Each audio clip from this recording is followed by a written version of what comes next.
Subscribe channel Truth.id dan aktifkan lonceng notifikasi untuk mendapatkan informasi seputar live streaming dan video khotbah terbaru. Posisi tombol subscribe berada di kanan atas channel kami dan jangan lupa nyalakan loncengnya.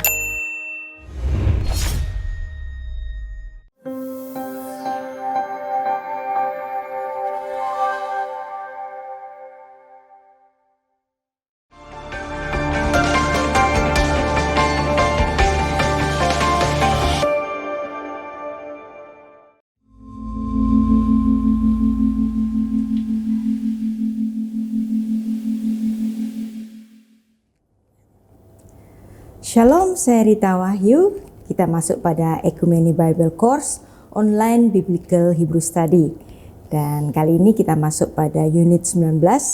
Kita mereview apa yang sudah kita pelajari dari 18 unit yang kemarin.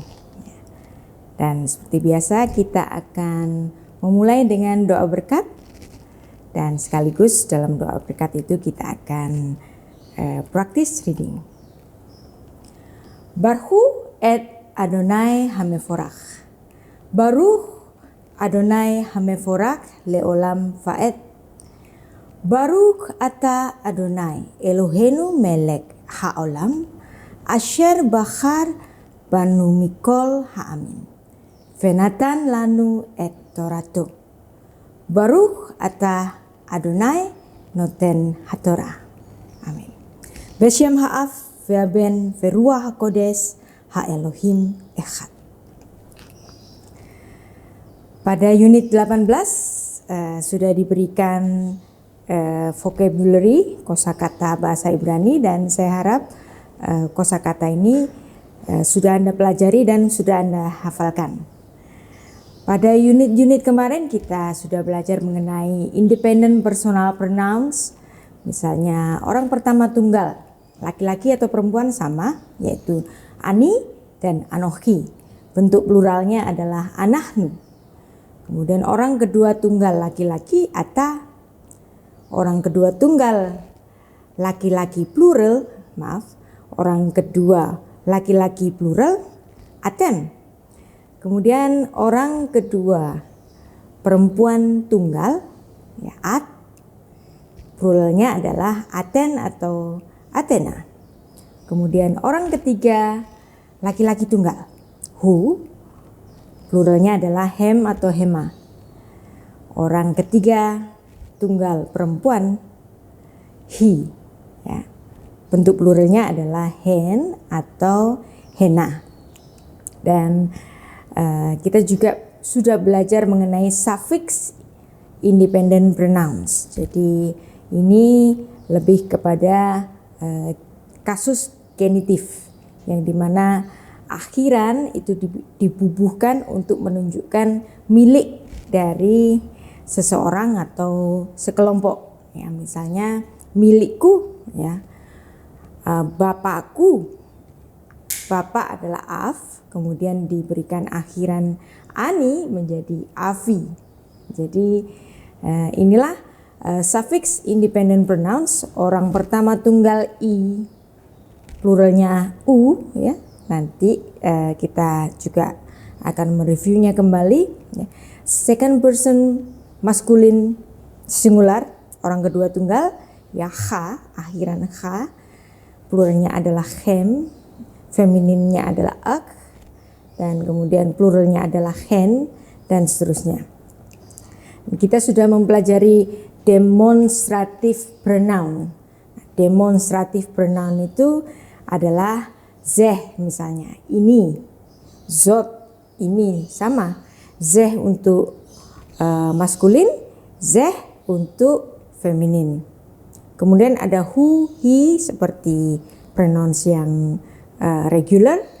Ada ele itu this, ya, untuk sesuatu yang plural, ini tapi untuk sesuatu yang plural. Hem, hema, hena. Nah, ini seperti dengan pronouns dalam kasus yang biasa. Kita sudah mempelajari bersama tentang kata-kata interrogatif, dan kita mempelajari adverb juga preposition. Pada adverb kita sudah mempelajari apa itu akhare, ya, setelah, pada, b. Nah, ini adalah singkatan, bentuk singkat dari betok, b, di antara atau di dalam. Kemudian ada bain atau ben, ya, itu merujuk pada kata-kata di antara, ya. Betok. Nah, ini bentuk panjangnya, bentuk pendeknya adalah b, ya. Kemudian ada ke, seperti, le, kepada atau dari, leyat, itu adalah di sebelah, lifne, di hadapan, min, dari, al, itu bisa di atas, ya, bisa kepada, ya, tergantung konteks. Kemudian im itu dengan atau bersama, po di sini, ya. Dan khusus pada unit 19 ini kita akan review dan kita akan mempelajari satu kisah mengenai seorang perempuan yang luar biasa yang di dalam Alkitab kita dipakai sebagai judul kitab, yaitu Rut. Nah, ternyata Rut ini bukan orang Israel. Rut ini adalah perempuan Moab. Nah, kenapa kitab Rut ini penting sekali, ya? Israel adalah suatu bangsa yang menganut kebudayaan patriarki, yang dimana mereka merunut satu garis silsilah dari laki-laki, dan juga sistem-sistem hukum juga memberikan titik beratnya kepada laki-laki. Tetapi dalam budaya kemudian Israel itu juga menetapkan satu garis turunan matriarki. Nah, dari mana paham dari garis keturunan matriarki? Nah, ini bermula dari apa yang dituliskan dalam kitab Rut ini, yang dimana kitab Rut ini mengidentifikasi silsilah dari Raja Daud. Misalnya dalam Rut 4 ayat 22 menuliskan demikian. Obed memperanakkan Isai, Isai memperanakkan Daud. Nah, jadi ada penunjuk yang jelas bahwa kitab Rut ini adalah untuk meneliti silsilah dari Raja Israel yang legitimate, yaitu Raja Daud, ya, yang berasal dari suku Yehuda, yang dimana suku Yehuda ini diberi mandat oleh Bapak Israel, Yakub, memberikan satu tongkat yang tidak akan berlalu dari suku Yehuda. Nah, di kitab Rut ini jelas menunjukkan adanya silsilah atau catatan keluarga dari Raja Daud. Rut 4 ayat 22. Ve'oved holit et Isai. Ve'isai holit et David. Jadi jelas sekali bahwa kitab Rut bicara mengenai silsilah dari Raja Daud. Kalau kitab Rut bicara mengenai silsilah dari Raja Daud, berarti kitab Rut ini juga akan bicara mengenai silsilah dari Sang Mesias, ya. Dan kita akan praktis reading lagi pada 1 Tawarik 2 ayat 12, ya, yang menuliskan Boaz memperanakkan Obed dan Obed memperanakkan Isai. Jadi setidaknya ada 2 kitab di dalam Perjanjian Lama yang mengkonfirmasi catatan mengenai silsilah dari Raja Daud, dan ini juga sekaligus mengkonfirmasi garis mesianik yang ditulis di dalam Alkitab kita, ya. Uvoas holit et Oved, Ve'oved holit et Isai. Nah, Isai ini adalah bapak dari Raja Daud. Jadi ada 2 ayat atau 2 kitab yang menuliskan tentang silsilah dari Raja Daud. Dan menariknya pada Perjanjian Baru, pada Roma 11 ayat 17 itu bicara tentang seorang non-Israel yang kemudian dijadikan menjadi Israel, ya, dengan cara dicangkokkan atau lebih tepatnya ditempelkan. Roma 11 ayat 17, Rabi Saul menuliskan demikian. Karena itu apabila beberapa cabang telah dipatahkan dan kamu sebagai tunas liar telah dicangkokkan di antaranya dan turut mendapat bagian dalam akar pohon zaitun yang penuh getah. Ya, Anda lihat di sini bahwa ada orang-orang yang di luar dari jalur Israel itu dijadikan Israel, dijadikan orang percaya, dan itu diterapkan juga pada orang-orang percaya pada perjanjian baru bahwa kita yang non-Yahudi itu ditempelkan pada tunas dari pohon zaitun itu, ya. Dalam bahasa asli Yunaninya menuliskan on enekentristes, ya. Jadi yang telah ditempelkan, ya, yang telah dijadikan satu pada pohon zaitun itu. Nah, di dalam bahasa Ibraninya, ya, kata ditempelkan di dalam pohon zaitun itu menuliskan kata hurkafta. Nah, Anda dan saya adalah orang-orang non-Yahudi yang kemudian ditempelkan pada tunas yang asli, dan Anda menjadi bagian dari Israel dan bagian orang-orang percaya. Awalnya kisah ini bermula dari mana? Ya. Dasarnya adalah apa yang terjadi pada diri seorang Rut, yang dimana dia bukan seorang Israel, yang kemudian ditempelkan masuk ke dalam bangsa Israel. Dan bukan main-main, ya, ternyata orang asing seperti Rut ini kemudian dia menjadi seorang yang fenomenal, menjadi seorang yang pertama yang dituliskan sebagai tatanan baru bagaimana orang non-Israel itu dapat menjadi proselyt, ya. Nama Rut dari kata Ibrani Rut, ya, sebuah konstruksi dari reut, ya. Nah, reut itu bermakna tindakan melihat. Nah, jadi Rut itu dalam arti kontekstualnya adalah sahabat. Nah, sahabat yang selalu ditemui dari kata ra'ah. Ra'ah itu melihat atau menemui. Nah, kalau kita berteman dengan seseorang, pastilah kita sering bertemu dengan dia. Maka sering kita melihat dia, maka kita panggil dia adalah reut. Nah, kemudian reut itu dikonstruk menjadi Rut, menjadi nama dari nenek moyang dari sang Mesias ini. Nah, Rut itu sebenarnya, ya, berasal dari bangsa yang dikutuk di Alkitab karena dia adalah seorang Moab, yang dimana seorang Moab itu tidak diperbolehkan menjadi bagian dari jemaat Israel.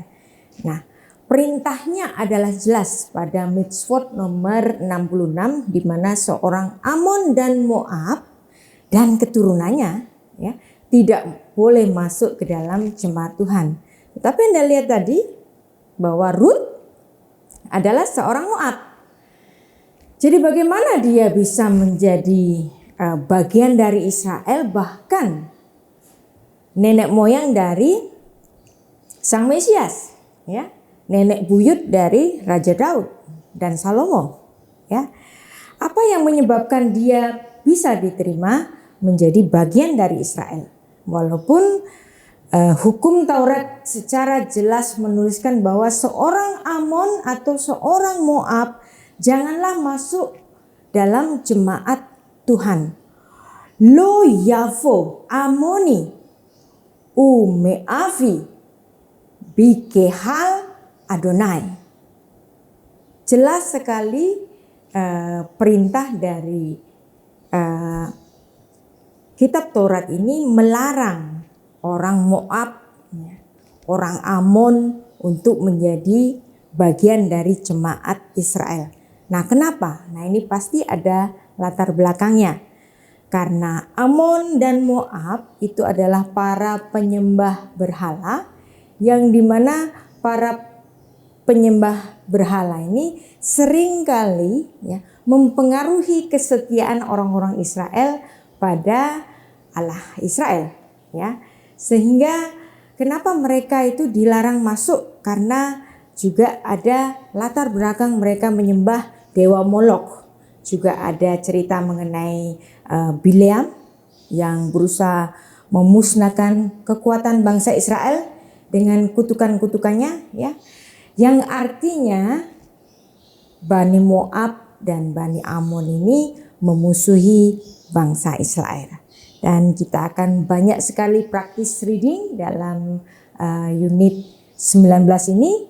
Dan tentu saja kita tidak lupa untuk tetap mereview apa yang sudah kita pelajari. Misalnya dalam unit 12 sampai 13 kita belajar tentang construct change, yaitu smichut, something of something, ya, suatu frasa yang menunjukkan hubungan keterkaitan dari satu kata benda kepada kata benda yang lain, ya. Kita akan belajar dan mereview apa yang sudah kita pelajari sampai unit 18 sembari belajar tentang seorang yang bernama Rut, ya. Jadi kita mulai dari ayat 1. Rut 1 ayat 1. Pada zaman para hakim memerintah, ada kelaparan di tanah Israel. Ya. Fayehi bime sefot hasoftim fayehi ra'af ba'aretz. Ya. Ketika zaman para hakim memerintah, ternyata di Israel ada ra'af, ada bencana kelaparan. Dan ini membuat seorang Israel yang berasal dari Bethlehem. Nah, Anda lihat arti dari kata Bethlehem itu artinya adalah rumah roti. Bisa Anda bayangkan sebuah wilayah yang dinamakan rumah roti, tetapi di situ ada kelaparan. Dan ternyata kelaparan ini bukan sesuatu yang terjadi secara kebetulan. Kelaparan ini adalah mengemban satu rencana Tuhan yang besar, karena dari peristiwa ini nanti akan datang seorang Moab, perempuan Moab, yang ditempelkan atau dalam bahasanya terjemahan LAI dicangkokkan untuk masuk ke dalam jemaat Israel. Kita baca Rut 1 ayat 1 yang B, ya, bagian B. Lalu pergilah seorang dari Bethlehem Yehuda beserta istrinya dan kedua anaknya laki-laki ke daerah Moab. Nah, jelas sekali keluarga ini pergi ke Moab untuk menetap di sana sebagai orang asing. Vayelech ish mi Bethlehem Yehuda. Lagur itu untuk menetap sebagai orang asing. Bisde Moab, pada tanah Moab. Ya, Feistu, dia dan istrinya. Ushne Vanaf, dan kedua dari putra mereka. Nah, ini ada kepanjangan faaf di sini. Jadi yang kita baca adalah ini. Vayelech ish mi Bethlehem Yehuda. Lagur bisde Moab. Hu feisto Ushne Vanaf. Dan Anda lihat di sini ada beberapa kata milik, ya, misalnya di sini Vanaf di sini. Putra-putra mereka. Nah, Feisto di sini ada kata milik, ya, ada pembubuhan safik genitif yang sudah kita pelajari pada unit sebelumnya, ya.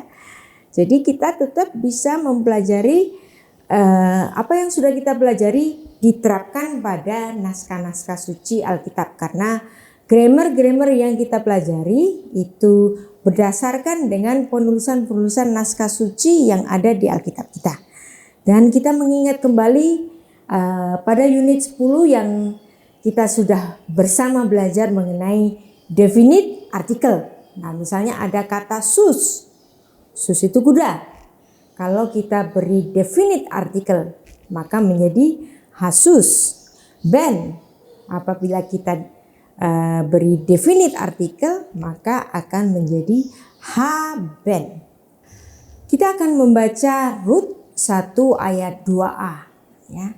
Di sini ada informasi mengenai nama dari laki-laki itu yang berpindah dari Bethlehem ke tanah Moab. Ya. Dituliskan Veshem Hais. Nah, Anda lihat di sini ada definite artikel, ya, Hais, dan nama dari laki-laki itu. Siapa namanya? Elimelech. Veshem Isto, dan nama dari istrinya Naomi. Veshem Shnei Banav, dan nama dari kedua putranya, ya, Mahlon Vikilion. Namanya adalah Mahlon Vikilion. Kita teruskan pada Rut 1 ayat 3. Ya. Fayamot Elimelech ish Naomi.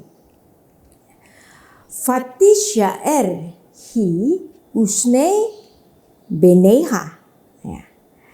Dan matilah Elimelech, Fayamot Elimelech ish Naomi, suami dari Naomi, ya. Fatishaer, dan sehingga dia tertinggal, ya, dia. Nah, ini sudah kita pelajari mengenai independent personal pronouns he, ya. Orang ketiga tunggal perempuan. Usnei Banav, Beneha, dan kedua dari putranya, ya. Jadi Naomi ditinggal mati oleh suaminya Elimelech, sehingga tinggal dia bersama suaminya. Di sini Anda lihat ada he di sini, ya. Dan he ini sudah kita pelajari pada unit 14, yaitu independent personal pronouns untuk third person feminine singular, ya. Jadi independent personal pronouns ini tidak boleh dilupakan karena Anda akan berhubungan banyak dengan apa yang disebut dengan independent personal pronouns yang sering kali menjadi subjek dari satu kalimat, ya. Nah, kita lanjutkan pada ayat yang keempat, ya. Fayishu lahem nashim, ya. Moaviot. Anda lihat di sini ada nashim, moaviot. Nashim itu adalah bentuk plural dari isya. Ya, di sini ada hal yang tidak biasa karena isya menjadi nashim, ya, khusus untuk isya. Seperti is menjadi anashim. Nah, itu adalah bentuk-bentuk khusus yang merujuk pada bentuk plural yang tidak sama dengan kata aslinya, ya. Jadi di sini kedua putra dari Naomi itu mengambil istri-istri bagi mereka, ya. Keduanya mengambil perempuan Moab, yang pertama bernama Orpa, yang kedua bernama Rut, dan mereka diam di situ kira-kira 10 tahun lamanya, ya.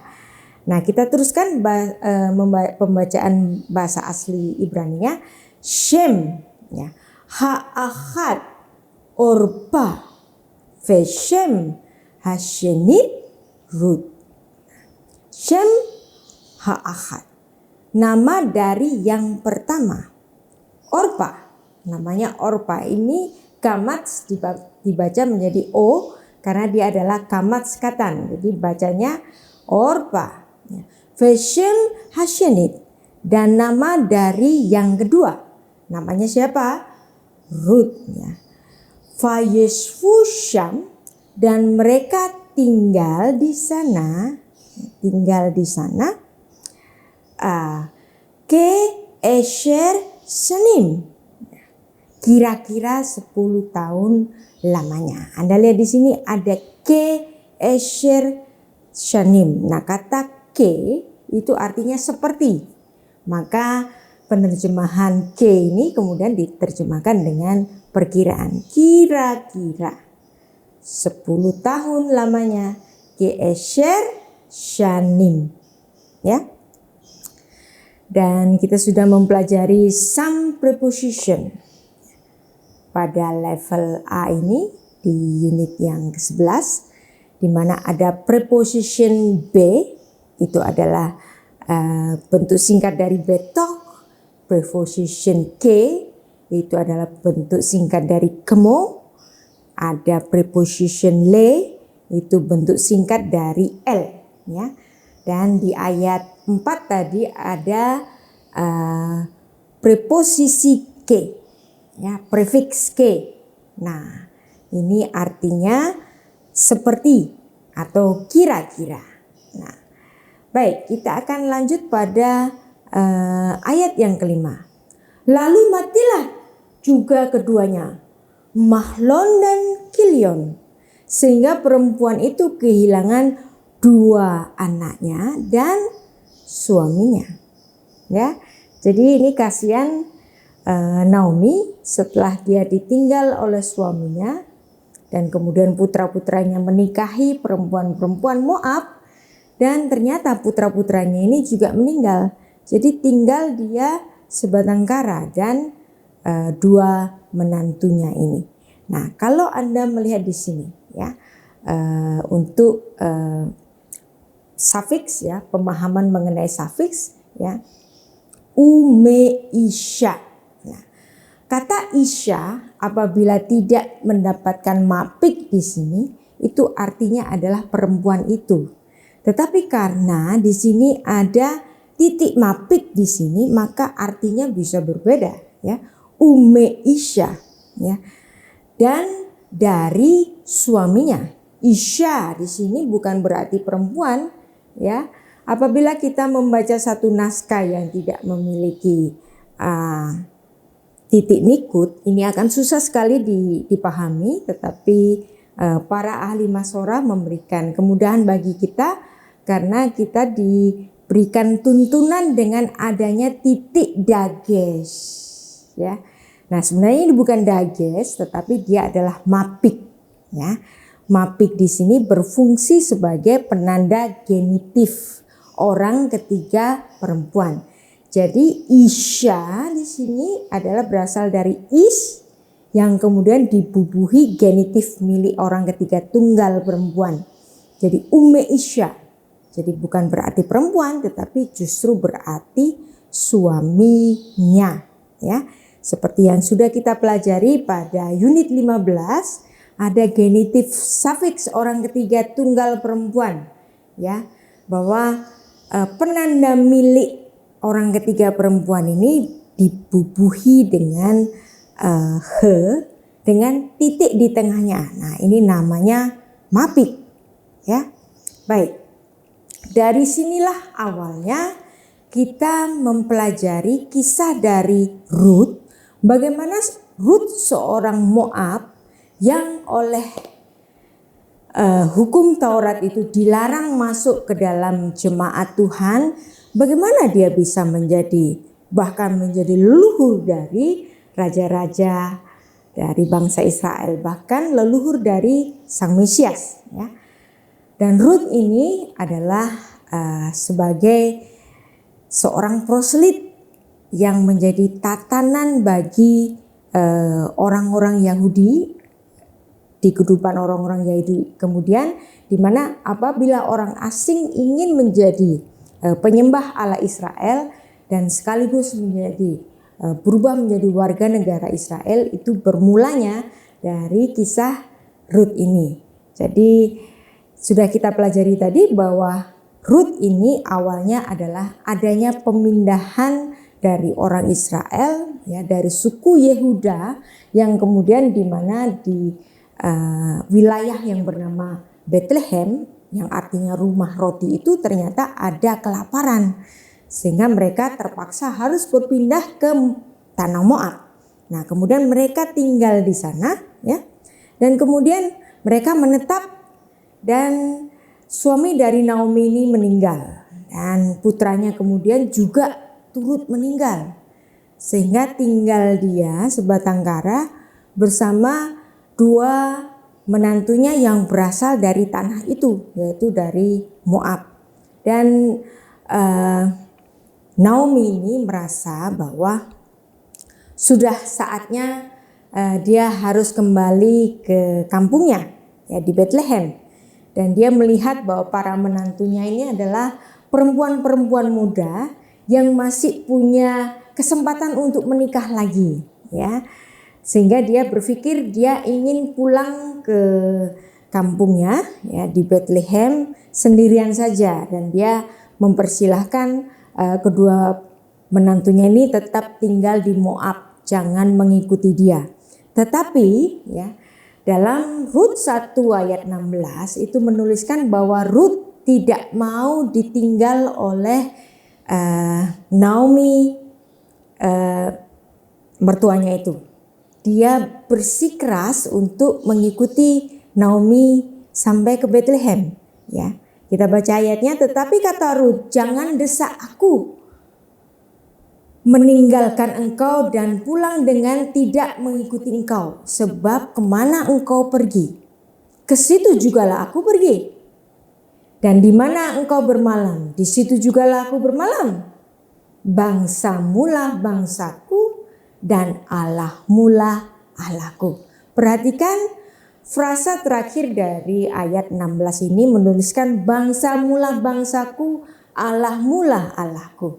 Nah, pernyataan ini, ya, proklamasi ini menjadi tatanan baru bagi Yahudi rabbinik untuk menerima orang-orang asing sebagai seorang proselyit, orang asing yang menjadi Israel, yang menjadi penyembah Allah Israel, ya.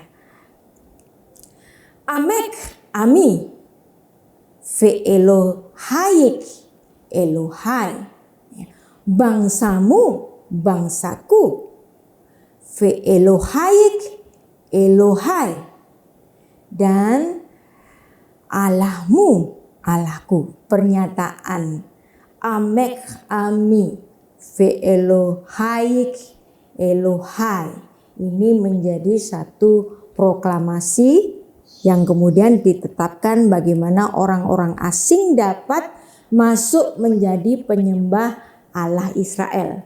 Bermulanya dari mana? Bermulanya dari kitab Rut ini, ya. Jadi Rut itu dia menyatakan kepada mertuanya, karena dia sangat menyayangi perempuan malang ini yang sudah ditinggal suaminya, bahkan ditinggal oleh kedua putranya, ya. Di mana engkau pergi, ya, aku pergi ke situ. Allahmu Allahku, bangsamu bangsaku. Dan dia meneruskan, di mana engkau mati, aku pun mati di sana, dan di sanalah aku dikuburkan. Beginilah kiranya Tuhan menghukum aku, bahkan lebih lagi daripada itu, jikalau sesuatu apapun memisahkan aku dari engkau selain daripada maut. Nah, dia menyatakan cintanya kepada perempuan malang ini, yaitu mertuanya, sehingga dia melihat dan bersama-sama dengan Naomi untuk masuk ke Yerusalem. Dan ini adalah satu proklamasi iman, ya, yang dimana Rut itu menyatakan bahwa bangsamulah bangsaku, Allahmulah Allahku. Proklamasi iman ini menjadi satu tatanan baku bagi peraturan-peraturan kemudian yang terjadi dalam kehidupan orang Israel apabila ada bangsa asing masuk ke tanah Israel dan menjadi penyembah Allah Israel sekaligus menjadi orang Israel, berganti identitas bangsanya, disitulah proklamasi iman yang dituliskan pada Rut 1 ayat 16 yang menjadi tatanan baru ya. Kemudian kita teruskan pada pembacaan ayat yang kedua ya. Demikianlah Naomi pulang bersama-sama dengan Rut, perempuan Moab itu, menantunya, yang turut pulang dari daerah Moab.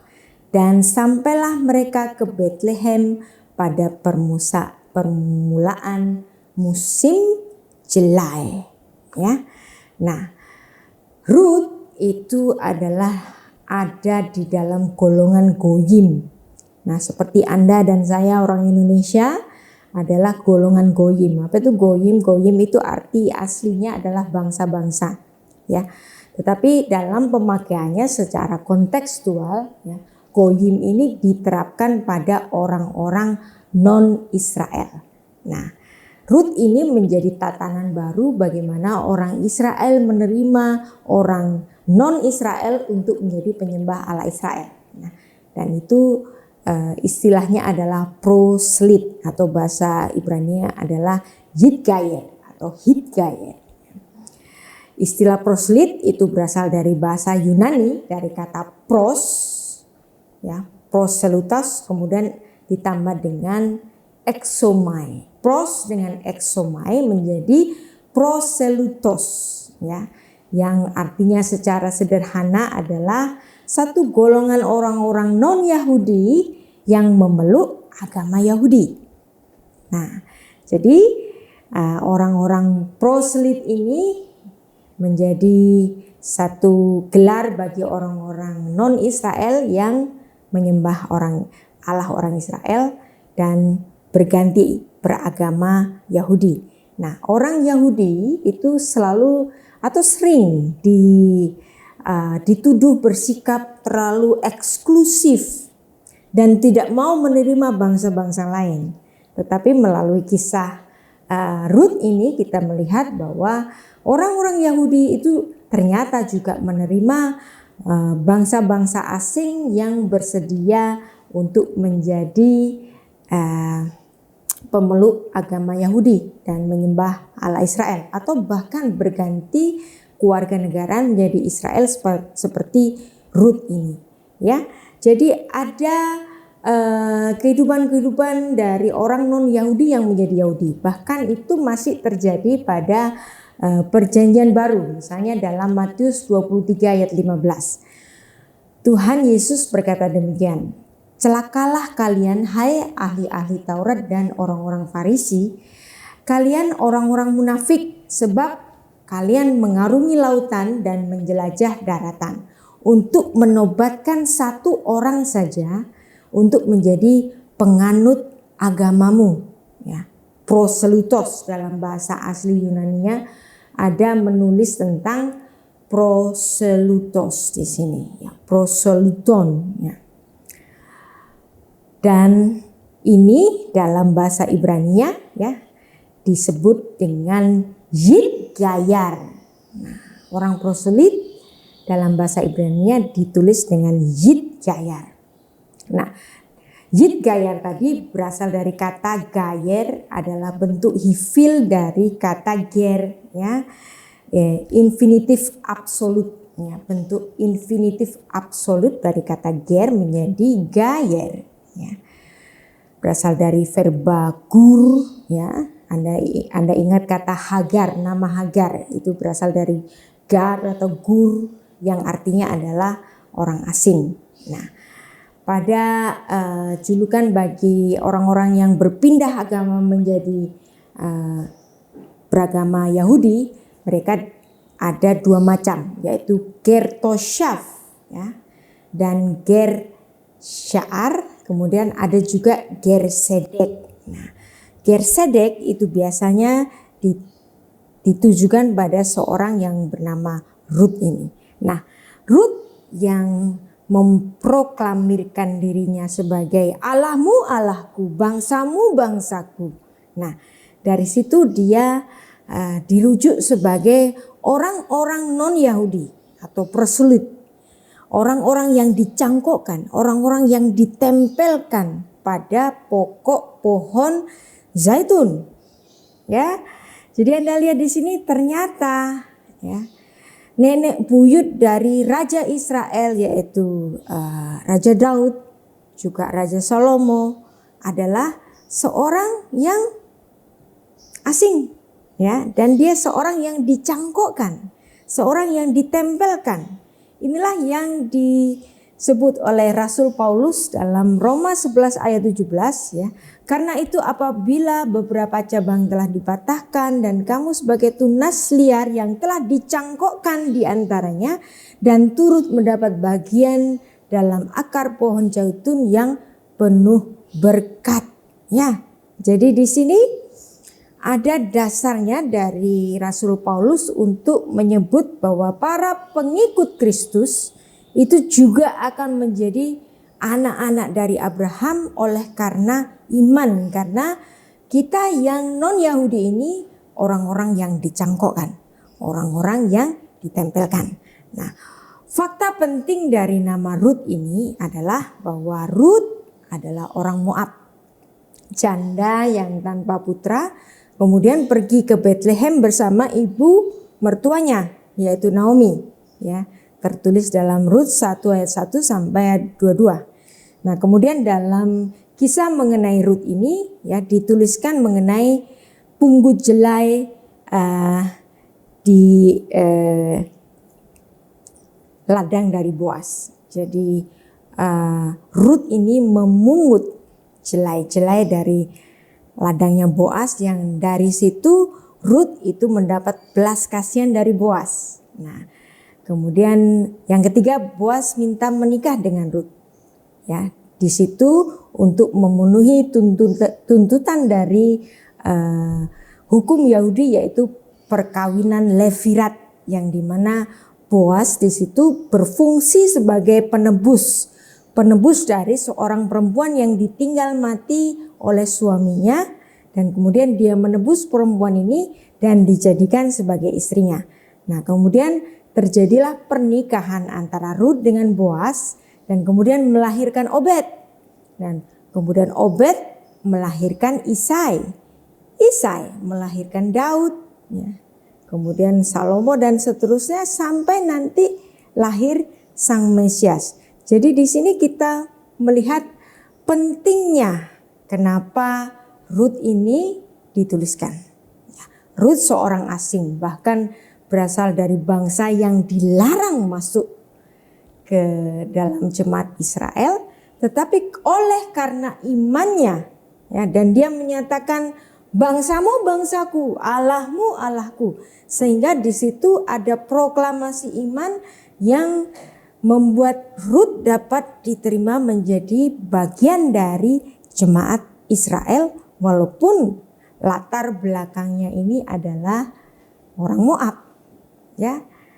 Dan nanti putra yang dilahirkan oleh Rut ini menjadi satu perayaan bagi keturunan dari suku Yehuda, dan dari situlah dimulainya silsilah dari Raja Daud, ya. Kita baca Rut 2 ayat 1. Mertuanya Naomi, ya, mempunyai seorang sanak dari pihak suaminya Elimelek tadi, ya, seorang yang kaya raya, ya, dari kaum Elimelek, namanya Boas. Nah, Anda lihat bahasa Ibrani sangat menarik sekali, ya. Seorang yang kaya raya itu ditulis dalam bahasa Ibrani-nya adalah Ish Gibor Khail. Ish itu laki-laki, Gibor itu perkasa, Khail itu bisa kita artikan sebagai orang perkasa yang menjadi pahlawan. Nah, tetapi dalam bahasa Indonesianya diterjemahkan dengan seorang yang kaya raya. Tetapi kalau kita lihat dari makna bahasa aslinya, makna ini lebih kepada reputasi dari Boas itu sebagai seorang pahlawan Israel, ya. Ya, memang Boas adalah seorang yang kaya raya, tetapi makna ini lebih kepada Boas yang menjadi pahlawan bagi Israel. Ish Gibor Khail. Boaz mendapatkan satu gelar Ish Gibor Khail, dan kita dapat membayangkan Boaz ini barangkali seorang jenderal di kalangan orang-orang Israel, ya. Dan pada Rut 3 ayat 11, ya, itu menuliskan satu gelar yang diberikan Boaz kepada Rut, ya, yang dimana Boaz saat itu menaruh belas kasihan dari Rut, seorang janda yang miskin yang kembali dari tanah Moab ke Bethlehem, dan mereka hidup dalam kekurangan, memungut jelai dari ladangnya Boaz ini, ya. Dan ketika Boaz ini menaruh hati kepada Rut, ya, yang dimana Boaz ini juga memiliki satu mengemban hukum Israel, yang dimana dia harus menikahi seorang janda dari kalangan orang Israel yang ditinggal mati suaminya tanpa putra. Jadi Boaz harus menikahi Rut itu dalam tatanan hukum perkawinan Levirat. Perkawinan Levirat, karena Rut ditinggal mati suaminya dengan tanpa putra. Nah, pada pertemuannya dengan Rut, ya, Boaz ini memberikan satu gelar kepada Rut, ya, karena dia mengamati Rut ini adalah seorang yang tulus hati, sungguh mencintai mertuanya. Padahal dia, apabila dia tetap tinggal di Moab, dia dapat menikah dengan laki-laki lain yang mungkin lebih mudah atau bisa menyambung hidup di sana, tetapi dia memilih hidup sengsara bersama mertuanya ini, sehingga Boaz melihat kegigihan dan kemurnian cinta dari Rut ini, dan kemudian Boaz memberikan satu gelar bagi Rut ini dengan Eshet Khail. Ya, Eshet itu adalah perempuan, ya, atau istri, ya. Khail, cakap, ya.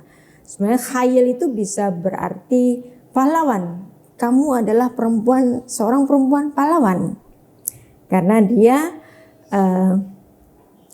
memiliki cinta yang murni, dan dia ketulusan hati juga. Dan inilah yang menjadi yang nantinya menjadi ibu leluhur dari Sang Mesias kita. Nah, tadi kita membaca bahwa gelar bagi Boaz adalah Ish Gibor Khail. Ish Gibor Khail. Dan Rut diberi gelar oleh Boaz menjadi Eshet Khail, ya. Gelar Boaz seorang yang terhormat, yang perkasa, ya. Kemudian gelar terhormat dan perkasa ini, kemudian gelarnya ini diwarisi oleh cucunya nanti, yaitu siapa? Yaitu Raja Daud, ya, karena Raja Daud nanti yang dapat mengalahkan orang-orang Yebus dan merebut Yerusalem, dan kemudian Yerusalem menjadi ibu kota dari Israel, ya. Dan di sini bukan suatu kebetulan yang dimana pertemuan antara Boaz dengan Rut ini menjadi satu babak baru bagi sejarah Israel, bahwa ada, ya, orang-orang yang tidak diterima Tuhan sebenarnya untuk masuk dalam jemaat Tuhan, tetapi oleh karena imannya dia dapat masuk menjadi bagian dari jemaat Tuhan. Nah, ini seperti juga kita orang Indonesia ataupun dari bangsa-bangsa yang lain, bukan bangsa Israel, bukan bangsa pilihan Tuhan, tetapi oleh karena iman kita menjadi bagian dari Israel, ya, yang dimana Israel itu menjadi bangsa pilihan Tuhan. Kita pun menjadi umat pilihan Tuhan. Nah, istilah Eshet Khail yang diberikan oleh Boaz kepada Rut itu kemudian dipakai kembali oleh cucunya nanti, ya, cucu buyutnya, yaitu Salomo. Ketika dia menutup kitabnya itu, yaitu kitab Amsal, dengan suatu puisi yang indah, suatu tribut bagi perempuan yang perkasa. Dan dia memberikan satu puisi yang indah yang dia berikan kepada nenek buyutnya, yaitu Rut, ya. Amsal 31 ayat 10 menuliskan demikian, istri yang cakap, siapakah yang mendapatkannya? Ia lebih berharga dari permata. Ya. Eshet Khail Mimsa Verachok Mipninim Mikra. Eshet Khail, istri yang perkasa, istri yang cakap, istri yang seperti Rut. Siapakah yang mendapatkannya? Ya, jadi dia melihat bahwa Boas ini, ya, adalah seorang yang begitu beruntung mendapatkan istri seperti Rut, karena dia seorang Eshet Khail, ya, istri yang perkasa, yang sangat cakap. Dia penuh cinta, dia bisa bekerja, dia mengasihi suaminya, dia menghormati suaminya, ya. Eshet Khail Mimsa Verachok Mipninim Mikra. Istri seperti ini adalah istri yang sangat berharga, lebih mahal dari permata atau mutiara, ya.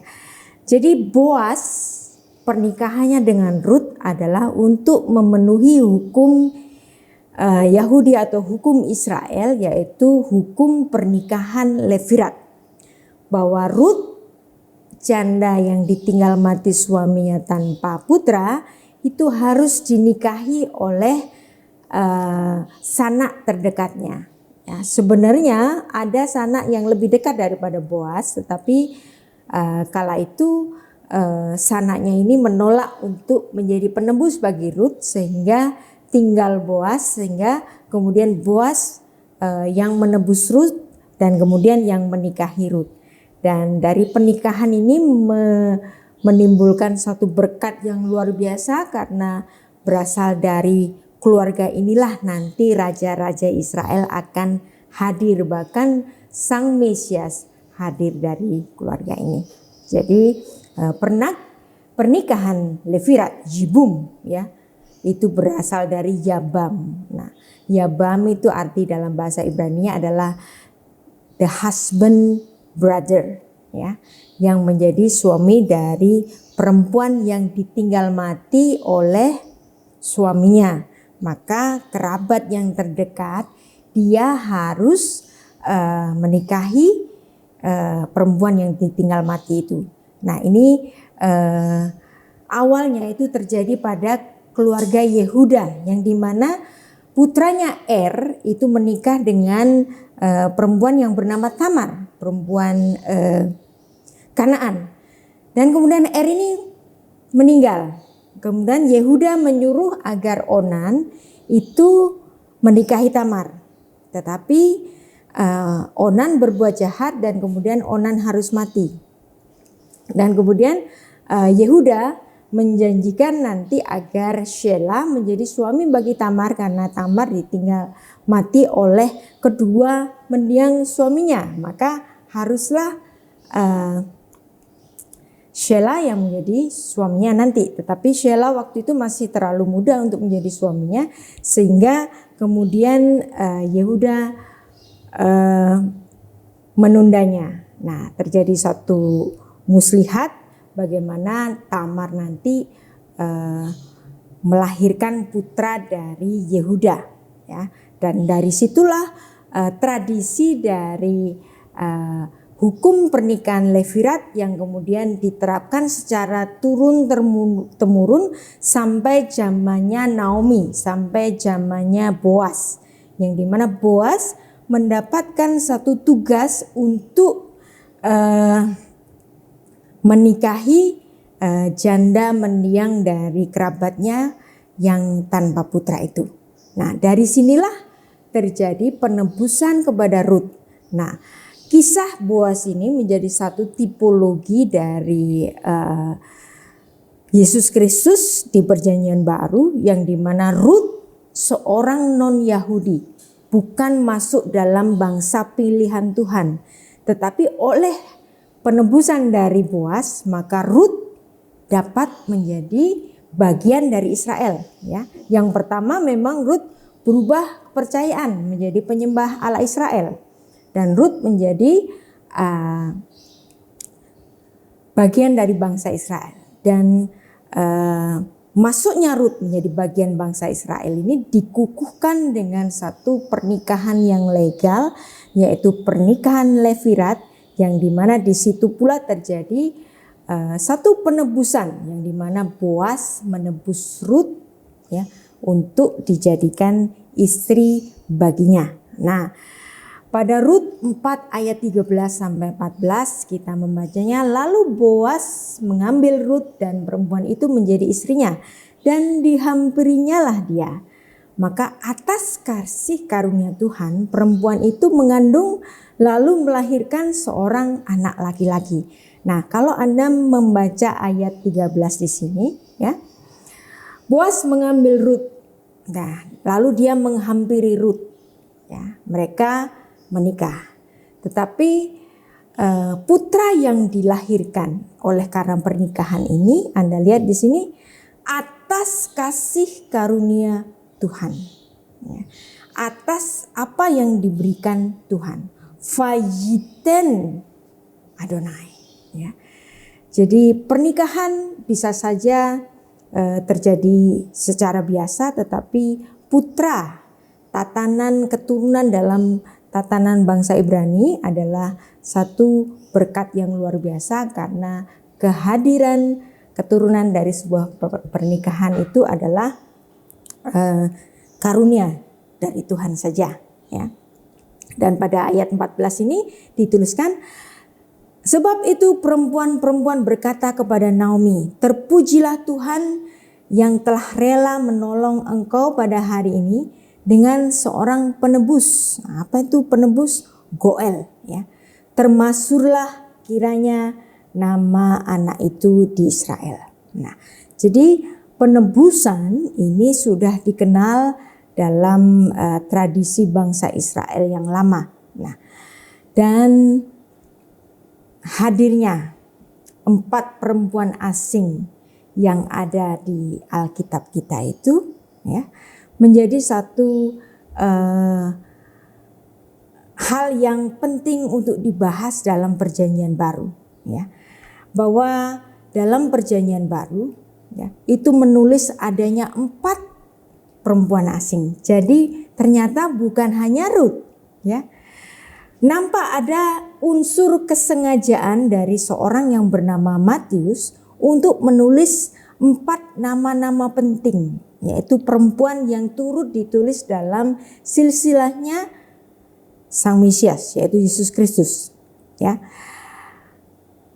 Bahwa jarang sekali ada ditulis nama perempuan dalam silsilah orang Yahudi, tetapi dalam hal ini ya, Matius dengan sengaja menulis nama-nama 4 perempuan-perempuan itu ya.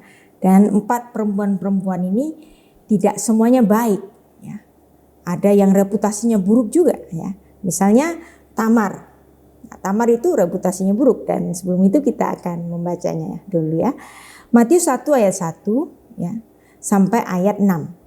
Inilah silsilah Yesus Kristus anak Daud, anak Abraham. Abraham memperanakkan Ishak, Ishak memperanakkan Yakub, Yakub memperanakkan Yehuda dan saudara-saudaranya. Yehuda memperanakkan Peres dan Zera dari Tamar. Nah, Tamar 1 ya. Ini dia adalah seorang perempuan Kanaan. Ya, perempuan asing ya.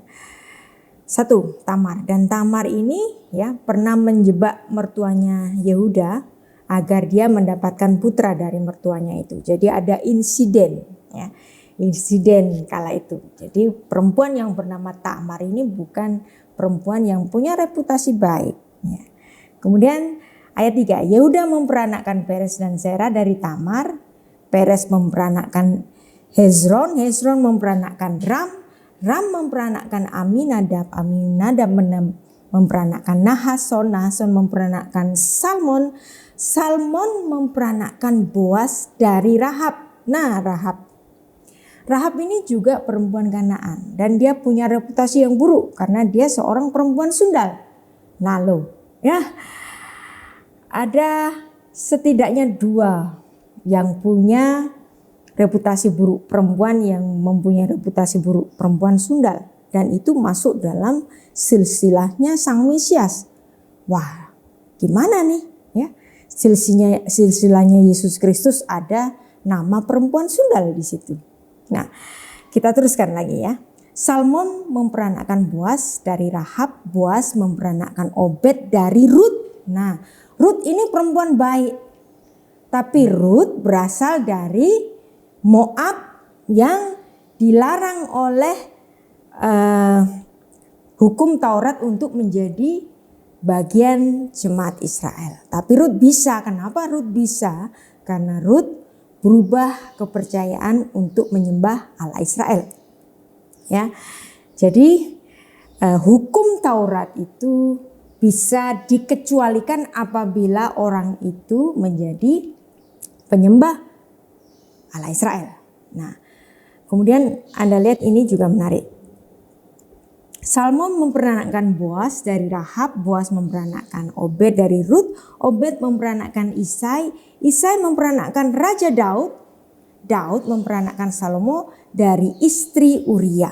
Nah, istri Uria, kenapa Matius menulis istri Uria? Padahal istri Uria kemudian dia kan mati menjadi istrinya Daud dong, ya. Ada nama Batsheba. Nah, ini ada skandal besar yang dimana saat itu Raja Daud pernah berbuat dosa dengan membunuh suami dari perempuan yang bernama Batsheba ini untuk mengambil istrinya, ya, sebagai istri dari Raja Daud, dan itu satu dosa besar yang dilakukan oleh Raja Israel. Ya. Anda lihat di sini Matius dengan sengaja itu menulis nama-nama yang aneh-aneh ini.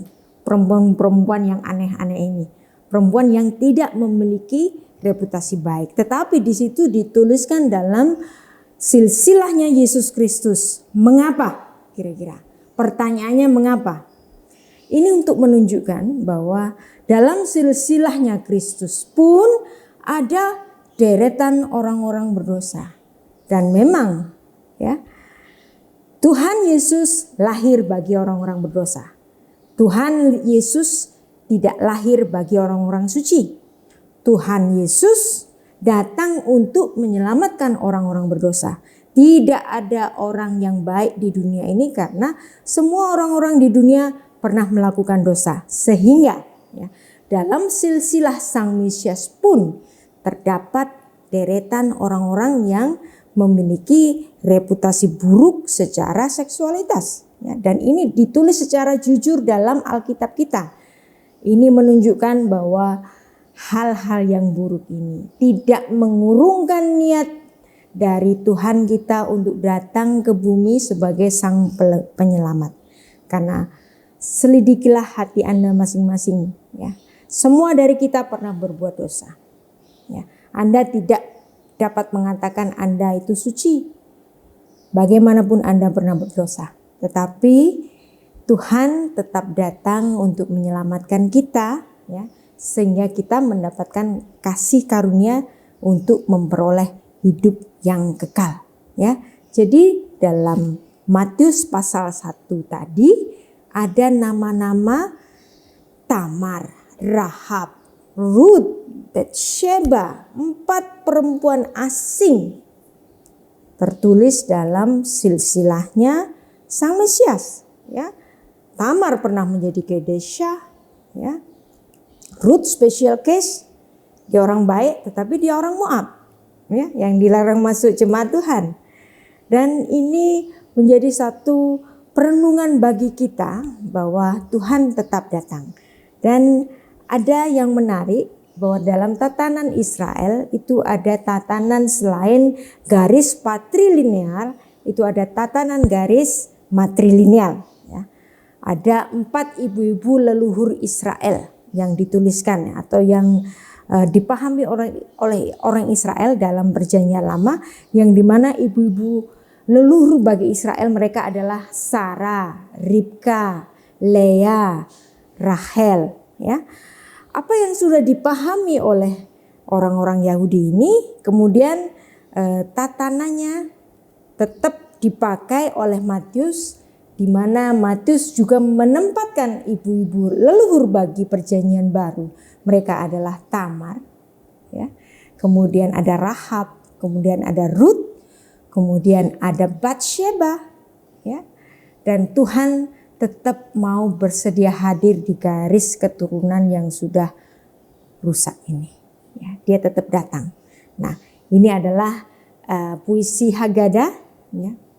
Arba Miyodea, Arba Aniodea, Arba Imachot, Slosa Avot, Sneluchot Haberit, Echad Eloheinu, Sheba Shamaim, Va'aret. Jadi orang Israel melihat ada 4 leluhur, ibu-ibu leluhur bagi Israel. Kita juga memiliki 4 ibu-ibu leluhur yang menjadi role model bagi kita. Bahwa mereka adalah orang-orang berdosa, mereka adalah orang-orang asing. Dan kita pun adalah goyim. Goyim yang ditempelkan kepada pohon zaitun yang sejati. Ya, puji kepada nama Tuhan. Dan inilah latar belakangnya kenapa orang Israel juga memandang selain keturunan dari patrilineal, keturunan dari garis bapak, juga memandang keturunan dari garis ibu, keturunan Yahudi secara matrilineal. Nah, dari apa yang sudah kita pelajari, ya di sini ada latihan misalnya. Ki pachat Adonai Sevaot. Karena dia telah memelihara, siapa yang memelihara? Adonai Sevaot. Ya. Anochi Ruth. Nah, di sini ada independent personal pronouns orang pertama tunggal. Anochi. Aku adalah Ruth. Ya. Haraaf Harishon. Ya. The former famine. Nah. Kol mispachot ha'adama.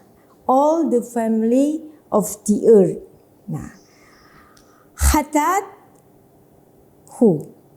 It is a sin offering. Koh amar haish. Those the men said. Nah, ini semua adalah frasa-frasa yang diambil dari Alkitab, ya.